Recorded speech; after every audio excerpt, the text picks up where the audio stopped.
Okay everybody, welcome to section 2, using TensorBoard. In this section we are going to take a look at what TensorBoard is, how you can plot a graph with it, how you can plot the loss of your neural network in TensorBoard, and how you can visualize the weights of your network. We are also going to take a look at how you can visualize the input and output of your neural network to check if everything is still working as you expected it to do. Now let's start with visualizing your graph. Let's first take a look at what TensorFlow is. Let's first take a look at what TensorBoard is, how you can install it and start it, and then we are going to show you how you can visualize the computational graph that you made. Now TensorBoard is a great tool to visualize your network. If you look at this right image here, you can see that you can use it to visualize what your neural network contains, how all the layers are, connected, how the gradients work. It's a great tool to visualize learning, and overall it's just a great tool. So this is an example of what happens if you try to visualize your loss. If you, like we previously did, use matplotlib, you have to save those arrays of losses and you have to try to manage it. But with TensorBoard you can just write everything to one file and then you can use TensorBoard to visualize your learning. Now if you are using Docker, like I hope you are doing, because otherwise you have to install way more stuff and have way more hassle starting things, then TensorBoard is already installed, is already started, and you can navigate to localhost 6006, so port 6006. So let's try to do it and dive into it.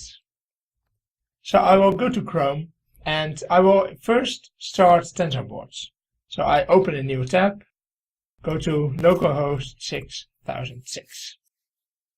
So you can see that no scalar data was found, and the probable cause is you haven't written any scalar data to your event files, and TensorBoard can't find your event files. So let's start generating those event files, because TensorBoard is right, we don't have them right now. So let's go back to localhost 8888 to your Jupyter notebooks and open section 2, TensorBoard. So let's say that you want to build a deep neural network that can recognize characters, like we did in the previous video. I will just run this code again, and we will create this same graph that we did in the previous video. I actually copy-pasted it to this video.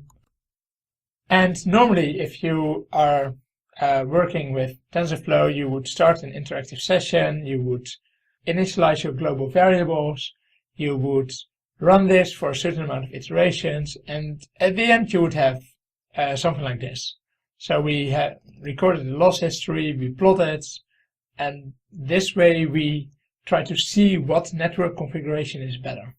And previously we copy-pasted some kind of code, put it into a notebook to see what layers were connected to what. Okay, so I will just let this run, because why not? But by now you noticed that building a model and training a neural network can be a lot of fidgeting with hyperparameters, etc. So it's a good idea to be able to have one place where you can visualize the graph that you have, visualize what the performance is, that you are able to go back to what graph configuration you used for that one performance that's really good. TensorBoard is just a great tool to do all this. We already started TensorBoard and we didn't see anything yet because we didn't write anything to an event file. So that's what it said. So to write your graph and any other thing, you first have to initialize a file writer object. And let's say tf.summary.filewriter object. In this file writer object, you have to specify what the logging directory is. Now I started TensorBoard with as folder, so I did the same thing for you, with as folder graphs. So you have to write everything to the graphs folder.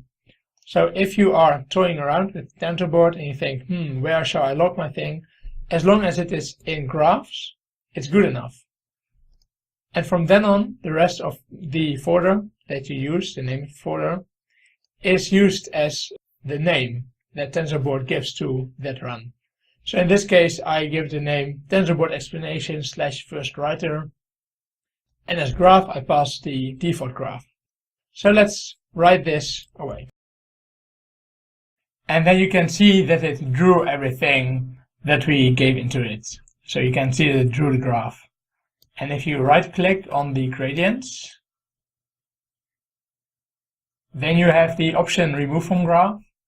And this gives you something that is way less cluttered. And what you should do is verify that the input placeholder is correct, which is down here. You should verify that there's an output placeholder, that everything is wired correctly, that all layers are used correctly.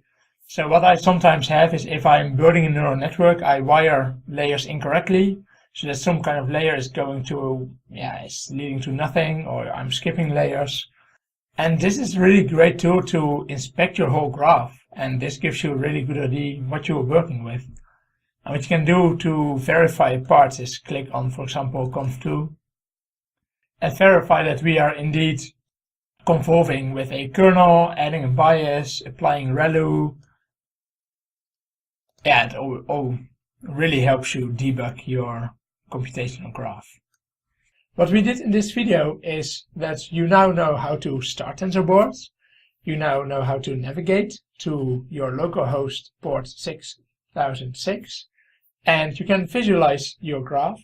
And you know that you should always write your graphs to the graph folder, so you can visualize it